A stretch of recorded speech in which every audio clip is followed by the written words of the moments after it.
The false accusations of Nazism and genocide from Russia's President Vladimir Putin and his aides against Ukraine's government are drawing outrage. We're talking on a global scale. Yeah, Putin continues to justify attacking Ukraine as a denazification of the country. But as CNN's Brian Todd explains, that notion is simply absurd. It's a repeated refrain from Vladimir Putin and his acolytes in describing Ukraine's democratically elected president Volodymyr Zelensky and Zelensky's cabinet. This gang of drug addicts and neo-Nazis that has settled in Kyiv and taken hostage the entire Ukrainian people.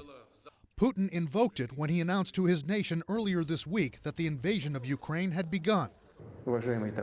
Dear comrades, your fathers, your grandfathers fought against the Nazis, not so that Nazis could now take over power in Ukraine.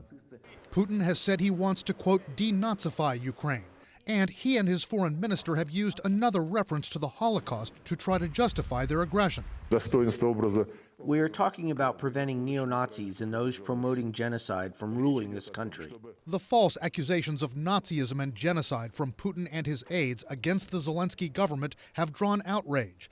The U.S. Holocaust Memorial Museum issuing a statement condemning that language as well as the invasion itself. It's particularly perverse and denigrates and misappropriates the whole notion of the Holocaust to talk about the current democratic elected government somehow committing a genocide against Russian speakers.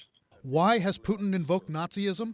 Some observers say Putin is well aware that their fight against the Nazis and fascism in World War II strikes an emotional chord with Russians. To evoke the very memory that the Russian people have of the horrors through which they went in World War II. They lost 20 million civilians. But it's Putin, analysts say, who's fighting this war the way Hitler did when he invaded his neighbors, justifying it in part by implying that his neighbors' borders were irrelevant.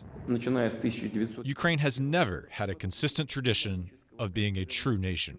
That is straight out of Hitler's playbook, 1938, 1939, to claim that a democratic neighboring state is some kind of artificial creation that doesn't deserve to exist. Another fact Putin seems to be conveniently ignoring, that Zelensky is Jewish, and he says his grandfather fought against the Nazis for the Soviets.